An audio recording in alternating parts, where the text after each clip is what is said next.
Had Fox News existed and been essentially the state-run TV during the Nixon era, there might not have been an impeachment of Richard Nixon.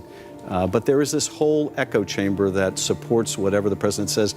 What I find so astounding about the last year is how much this deeply flawed president could remake an entire political party in his own image. And now tanks in the streets. You know, I mean, I laugh too. I mean, it's a funny premise, comedian, we like a premise like that, ha ha ha. But it's not really funny. The idea, because you should not get used to the look of tanks in the streets. Adam Schiff is not only a stone cold, hopeless loser, but he is one of the most corrupt, one of the most shameful, one of the most heinous individuals ever to serve in public office in America, and everything he's devoted his life to has been debunked, discredited, and discarded. He literally represents the face of failure. His sole achievement in life was fighting a losing war against Donald Trump, and now President Trump is in the White House, and Adam Schiff is the leader of a dying and dethroned movement. Last time, I showed you how Trump called out Representative Adam Schiff for his glaring double standards. But what I didn't get to show you was Trump really going in, slamming Schiff for stirring up a storm in a teacup. Classic Schiff behavior. See, the Democrats, especially the woke left, have made it their mission to take down Trump by weaponizing fear, drama, and endless distractions. But here's the plot twist. Bill Maher. Yes, that Bill Maher, a longtime ally of Schiff, is finally waking up to the madness and calling it out. And the fallout? Absolutely explosive. So if you haven't hit that subscribe button yet, now's the time.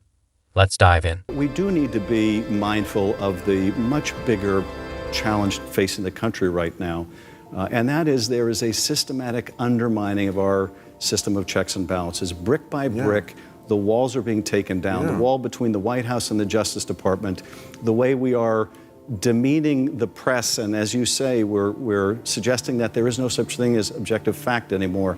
The way the administration says that a judge that rules against us is illegitimate.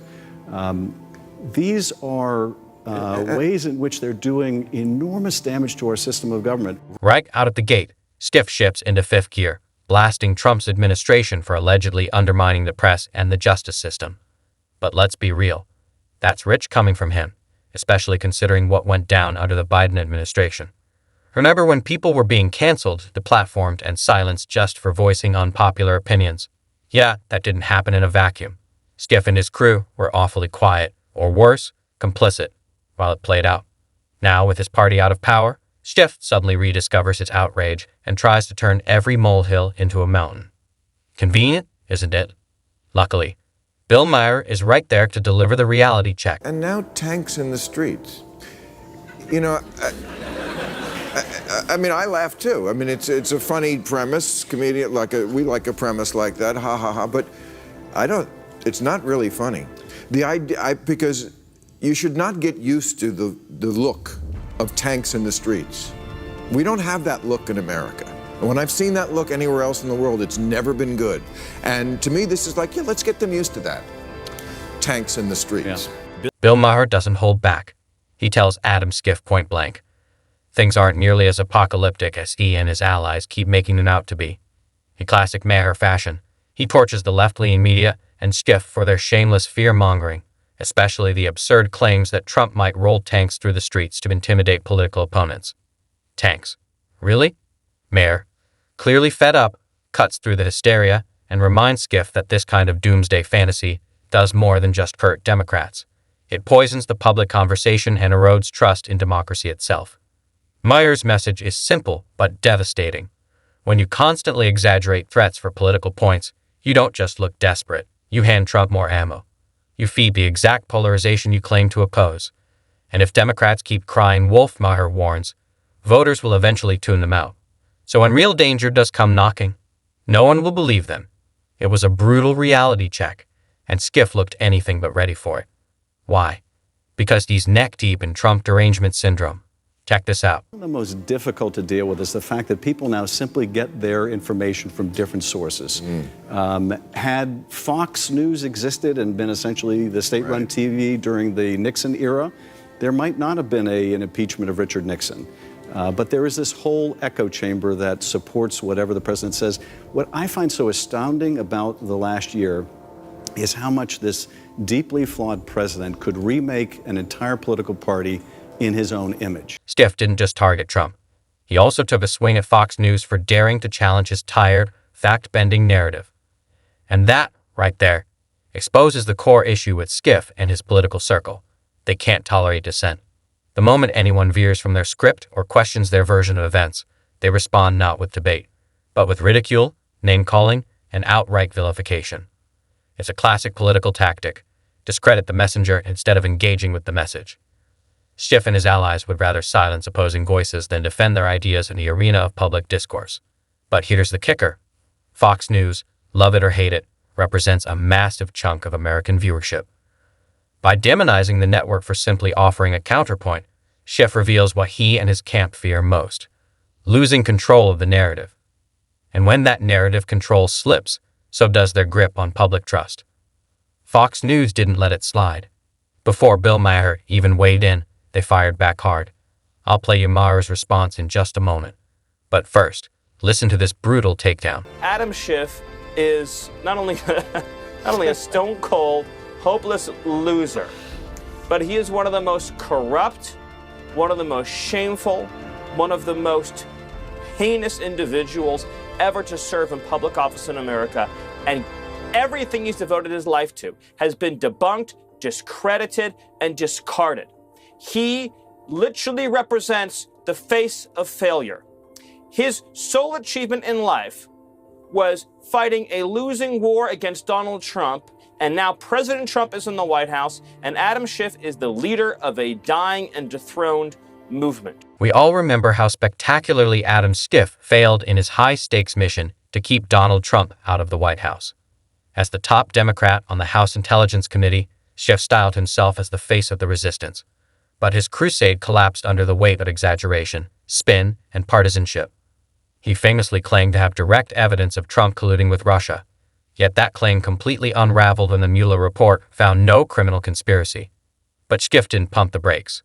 Instead, he doubled down, cherry-picking Republican statements, twisting quotes out of context, and using his committee as a stage for political theater, not truth.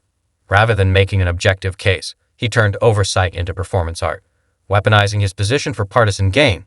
And in doing so, he didn't just miss the mark. He actively eroded public trust in the very process he claimed to protect. Critics weren't merely skeptical. They saw a pattern: dishonesty wrapped in moral grandstanding. And as time passes, history is proving far less forgiving to that legacy. There's nothing new. We just get to hear Adam Schiff lie and rant and stuff like that, ask for more witnesses when it was actually his job, and he decided not to do it. Well, Senator, when you say there's nothing new, obviously Democrats would push back and say, let's hear from John Bolton. Let's see if what he said in that videotape last August, where he said the phone call sounded like he was almost saying it was perfect or cordial, went very well, as the president has suggested with the Ukrainian president, or what he says in his book is true. Why not bring him in, hear something new, and settle this once and for all? Well, first off, it'll never end. But they had a chance. The Democrats in the House had the chance to subpoena John Bolton. They're the ones that decided not to subpoena John Bolton. They're the ones that have decided to rush this case through, and then they said, oh, now we want you to go through the process of calling John Bolton. Yep, this is exactly what happens when your entire political playbook is built on half-truths and high drama. Adam Schiff once paraded around practically begging for John Bolton to testify, hyping him up as the missing puzzle piece, the smoking gun, that would finally take Trump down over Ukraine. Schiff made it sound like Bolton's words alone could seal the deal off. Just like that. Why? Because behind the curtain, it turns out Bolton's account didn't exactly support Schiff's carefully crafted narrative. The testimony that was supposed to be the centerpiece of the case suddenly became a liability, and rather than risk exposing the cracks in his story, Schiff chose silence over transparency. It was a stunning reversal, and a crystal clear example of how political preservation always comes before truth in Schiff's world. And the media? They shrugged it off. No outrage, no accountability. Just selective silence from the same outlets that had breathlessly reported every Schiff soundbite. But the public is catching on. The double standards, the spin, the carefully staged outrage is all wearing thin. And Schiff's credibility? It's eroding by the day. Adam Schiff lies again. What will the Senate do about it? Adam Schiff lied again. And we'll get into this a little bit more detail. And Politico actually was the website, a very liberal website that broke the story. And the story is this, that an oligarch whose name began with Z, who had ties to Burisma, in fact, may have been the chief dog over at Burisma, an oligarch, that Adam Schiff was trying to tie Trump surrogates and Rudy Giuliani into pressuring the president of Ukraine, whose name begins with Z too. But it had nothing to do with the president of Ukraine. But Adam Schiff had made that representation yesterday on the floor of the Senate to the senators. Adam Schiff's obsession with removing Trump from office didn't just cloud his judgment. It sent him spiraling into a rabbit hole of wild theories and desperate dots that never connected. At one point, Schiff actually floated the idea that a Russian oligarch was linked to Trump simply because the man had ties to Rudy Giuliani, and wait for it, shared the same first letter in his name as the Ukrainian president. That was it. That was the so-called smoking gun. You can't make this stuff up. But Schiff didn't stop there. He pushed the narrative that Trump was somehow using this oligarch as a secret go-between to pressure Ukraine's leader into cutting some shady deal with Russia. No hard evidence. No credible intel. Just a cocktail of coincidence, speculation, and cable news speak tricks. This wasn't foreign policy oversight. It was a political witch hunt dressed up to look like national security. By trying to turn stray puzzle pieces into a finished portrait, Schiff proved one thing. When it comes to Trump, facts take a backseat to fantasy. The result? More division, less trust, and a public that's increasingly tuning out the noise. Okay, and finally, new rule. Someone must tell the usual suspects on the far left that the saying is, when you're in a hole, stop digging, not keep digging. Talk about doubling down on what got you fucked in the first place. Even the one concession I've heard a few people on the losing side offer, that liberals should stop saying the Trump voters are stupid, comes with a kind of unspoken parentheses. We know they are stupid, just don't say it. If I were Adam Schiff, I'd seriously consider hitting pause on the endless lies about Trump and maybe finally seek treatment for that chronic case of Trump derangement syndrome. Let's be real.